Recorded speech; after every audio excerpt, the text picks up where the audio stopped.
Hello everyone, সুপর্ণার প্রতিদিনের নতুন আরও একটি ব্লগে তোমাদেরকে জানাই অনেক অনেক স্বাগতম।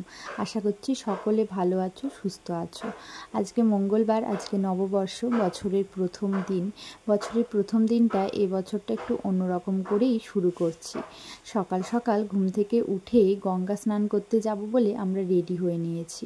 আমরা তিনজনেই যাচ্ছি, বাইকে করে যাব। বাড়ি থেকে কিছুটা দূরেই, মানে অনেকটাই দূর বলতে গেলে, বেশ কিছুক্ষণ টাইম লাগবে। তো আমরা তিনজনে যাচ্ছি। মিছরিকেও ঘুম থেকে তুলে দিয়েছি। মিছরি তো ঘুম ভাঙতেই চাইছে না, এত সকালে তো কোনো দিন ওঠে না, তাই আর কি প্রথমে একটু বিরক্ত হচ্ছিল, তারপরে ঘুম ভেঙে গেছে। জানি যেতে যেতেও আবার ঘুমিয়েও পড়বে, বাইকে সবসময় এরকমটাই করে থাকে।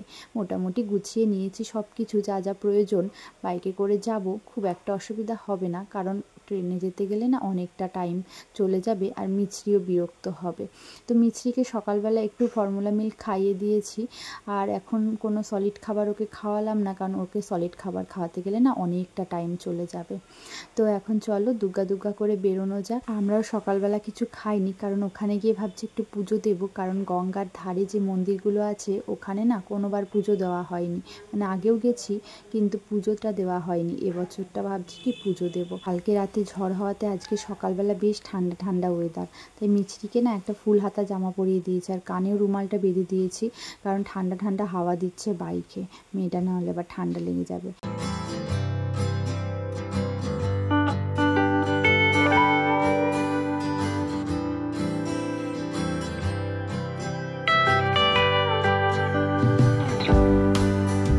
আমরা আমাদের গন্তব্যস্থলে তো পৌঁছে গেছি। মিছরি রাস্তায় আস্তে আস্তে ভীষণই বিরক্ত হচ্ছিল, কারণ সকালেও ঘুমটা হয়নি, আর অনেকক্ষণ বিরক্ত হওয়ার পর তারপর ঘুমিয়ে গেছে। তো চলো দেখা যাক গঙ্গার কি অবস্থা। গঙ্গার জল দেখে তো আমার ভীষণই ভয় লেগে যাচ্ছে, কারণ আমি না জলে নামতে ভীষণ ভয় পাই। তাই আজকে একটু চিন্তিতই আছি, যেহেতু মিছরির পাপা মিছরিকে ধরবে, তাহলে আমি কার সাথে স্নান করব, আমার সেটা নিয়ে একটু চিন্তায় রয়েছি।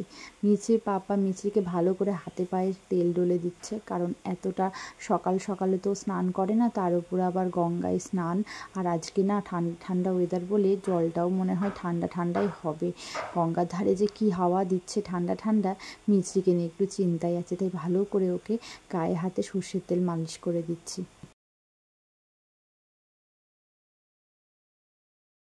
আমি আর মিছরি নমো নমো করে স্নানটা সেরে নিয়েছি। মিছরির পাপা এখন যাচ্ছে স্নান করতে। ভেবেছিলাম স্নানের ভিডিও করব, কিন্তু অনেক লোকজন স্নান করছে, তো মহিলারাও স্নান করছে, যে কারণে ভিডিওটা করা ঠিক নয়, তাই ভিডিও করিনি।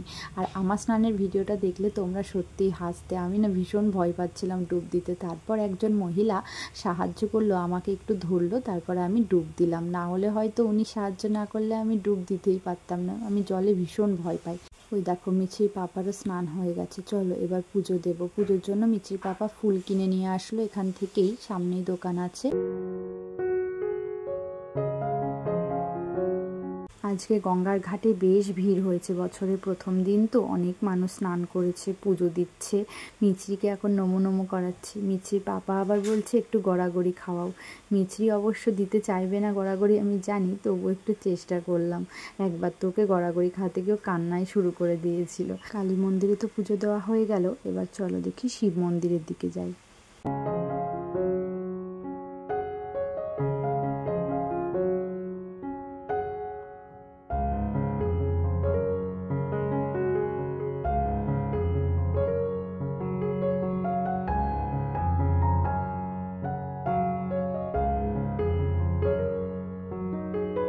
আমাদের পুজো দেওয়া হয়ে গেছে, এবার এখান থেকে বেরিয়ে যাব।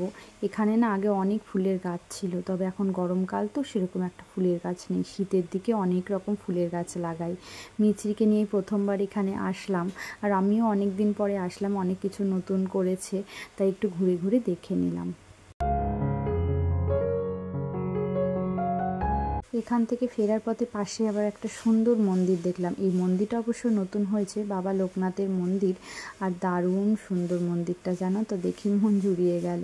আজকে হাতে একদমই সময় নেই, মিছরির পাপা তাড়াহুড়ো করছে, কারণ বাড়িতে গিয়ে আবার দোকান খুলবে, তাই ভালোভাবে মন্দিরটা তোমাদেরকে দেখাতে পারলাম না, আর আমরাও সেরকম একটা ঘুরতে পারলাম না। তো আবার যখন এখানে আসবো তখন নিজেরা তো দেখবই, তোমাদের সাথেও শেয়ার করব। আর এই মন্দিরের উপর থেকে গঙ্গাটা কি সুন্দর দেখা যাচ্ছে, চারপাশের পরিবেশটা কি ভালো লাগছে। তোমরা যারা রিসেন্ট এখানে এসেছো তারা নিশ্চয়ই এই মন্দিরটা দেখেছো, কেমন লেগেছে বলো, তোমাদের কমেন্ট করে জানিও।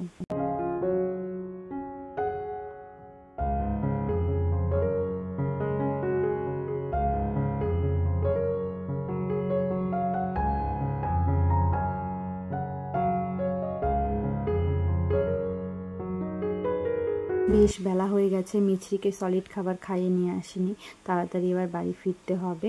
তো আমরাও সকালে কিছু খাইনি বলে মিছরির পাপা একটা কেক কিনলো, তো আমরা একটু কেক খেয়ে নিলাম। মিছরিকে তো বাড়ি গিয়েই খাওয়াবো, কারণ মিছরি খাওয়ার মতন কিছু নেই। বিস্কুট নিয়ে এসেছিলাম ওর জন্য, খাইয়েছি একটা বিস্কুট, তবে ও যে গতিতে খায় সেই গতিতে বিস্কুট খেতে অনেক সময় লাগবে, তাই তাড়াতাড়ি করে বাড়িতে চলে আসলাম। তো বাড়িতে আসার পর ও আবার একটু পিপির বাড়িতে ঘুরতে গেছিলো, পিপি আবার নতুন জামা দিয়েছে, তো নতুন জামা পরে এখন খেলা করছে। মেয়েটার হাতটা এতটা খালি লাগছে না, সেদিনকে বালাগুলো না দেয়নি, বললো যে 2 দিন বেশি টাইম লাগবে, তাই 2 দিন পরে দেবে বলছে। যে কারণে মেয়েটার হাতটা খালি খালি দেখে ঘরেই মেয়ের জন্য একটা বালা রাখা ছিল, আসলে এটাও অন্নপ্রাশনে পেয়েছে উপহার, সেই বালাগুলোই পরালাম। যাক, একটা সুযোগ হলো এই বালাগুলো পরানোর, কারণ বালাগুলো না আমার ভীষণ পছন্দ হয়েছে, খুব সুন্দর ডিজাইন করা, দেখো একজন ক্লোজ গিফট করেছে। তো এগুলোই ওকে এখন আপাতত পরিয়ে দিলাম, কারণ বছরের প্রথম দিন মেয়েটার হাতটা খালি দেখতে একদমই ভালো লাগছে না। আর মিছরিও বালাগুলো পরে খুব খুশি, ও বারবার করে হাতটা দেখছে। আমি যে ওর হাতটা ধরেছি, হাতটা ছাড়িয়ে নিলে এবার দেখো নিজেই হাতটা ঘুরিয়ে ঘুরিয়ে দেখছে কেমন।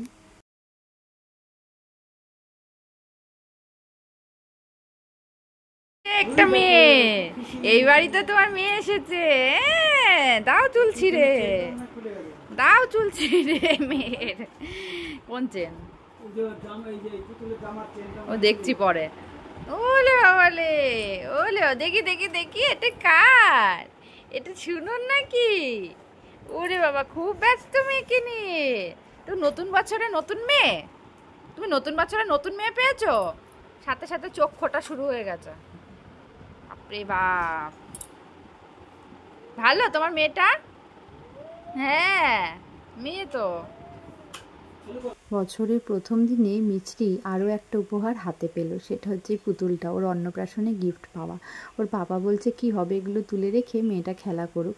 আর পুতুলটার চুলগুলো খোলা খোলা ছিল বলে ওর পাপা বললো চুলগুলো বেঁধে দিতে, তাই মিছরি একটা গার্ডার দিয়ে আমি চুলগুলো বেঁধে দিচ্ছি। পয়লা বৈশাখের দিন একটু মেলায় না গেলে ভালো লাগে, তাই নিজেদের গ্রামেরই একটা ছোট্টখাটো মেলায় মিছরির পাপা এখন আমাদের নিয়ে যাবে। আশেপাশে আর একটা বড় মেলাও হয়, তবে সেই মেলাটা না শেষ হয়ে গেছে, অনেক বড় মেলা, সেটাই আর যাওয়া হলো না, তাই বাড়ির কাছের মেলাতেই চলো যাওয়া যাক। আমাকে নিয়ে যাবি না? আমাকে নিয়ে যাবি না? মা যাবে না, মা যাবে না। তুই চলে যাবে একা একা পাপার সাথে? মেলা দেখতে যাওয়ার সময় মিছরির পিপির বাড়িতে ঢুকেছিলাম, মিছরির পিপি মিছরিকে কতগুলো জামা কিনে দিয়েছে দেখো, পয়লা বৈশাখ উপলক্ষে।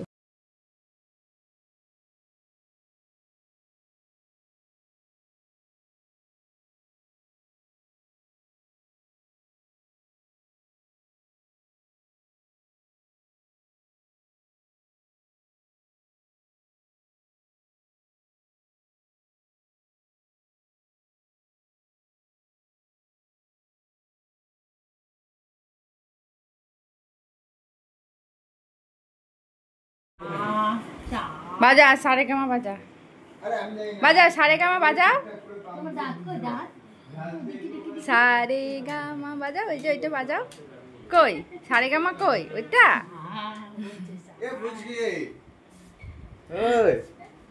দাদা ভাই ডাকতো,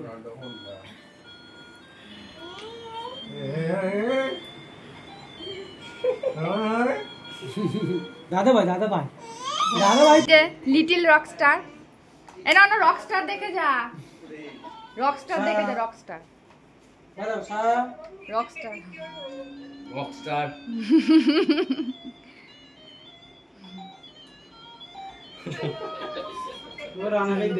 মিছরিকে নমো করতে বললে নমো নমো বললে মাথায় হাত দেয়, মানে জোর হাত করে নমস্কার করাটা ওনা শেখেনি, মাথায় হাত দিয়ে নমো নমো করাটা শিখেছে। তো মেলায় ঢোকার আগে আমরা একটু ঠাকুর দর্শন করে নিলাম, কারণ এই মেলাটা তো নীল পুজো উপলক্ষেই হয়েছে, মানে নীল পুজো পয়লা বৈশাখ উপলক্ষে। তো এসেই আগে জিলিপির দোকানটায় চোখ গেল। মেলাতে তো এটা হচ্ছে স্পেশাল জিনিস, মেলাতে জিলিপি থাকবেই। তো ছোট্ট একটা মেলা, আমাদের বাজারে হাট বসে, সেই হাটের যে জায়গাটুকু ওইটুকুর মধ্যেই মেলাটা হয়েছে। তো মিছরির পাপা এদিকে মেয়েকে এটা ওটা দেখাতে ব্যস্ত। আর এই জিনিসটা মিছরির পাপার অনেক দিন ধরে কেনার ইচ্ছা ছিল, সেটা হচ্ছে এরকম ঢোল টাইপের, মানে ডুমডুম করে বাচ্চারা বাজাবে সেগুলো। কিন্তু এখানে না জিনিসের দাম তো বেশি, কারণ মেলাতে জিনিসের দাম বেশি হয়। তাই আমি বললাম এখন কিনো না, রানাঘাট থেকে কিনে নেবে। আর মিছরি হাত দিয়ে বারবার পুতুল দেখাচ্ছে, পুতুল নেবে, এরকম পুতুল কিন্তু ওর একটা আছে মামার বাড়িতে। মিছরির সাথে মিছরির দুই দাদা ভাই এসেছিল মেলা দেখতে, মানে আমার ননদের ছেলে আর ননদের জায়ের ছেলে। তো ওরা বলল যে ফুচকা ছাড়া আর কিছুই খাবে না, তাই আমরা সবাই মিলে ফুচকা খেয়ে নিচ্ছি। আজকের দিনটা দারুণ কাটলো সকাল থেকে, সকালবেলা গঙ্গা স্নান থেকে শুরু করে রাতেই মেলা দেখা পর্যন্ত। এর থেকে আর কত ভালো হয় বলো তো, বছরের প্রথম দিনটা মনের মতন করে কাটিয়েছি। আজকে ব্লগটা এখানেই শেষ করছি। ব্লগটা কেমন লাগলো সবাই কমেন্ট করে জানিও। আর কালকে আবার একটা নতুন ব্লগের সাথে দেখা হবে। সবাই ভালো থেকো, সুস্থ থেকো। চলো আজকের মতন টাটা।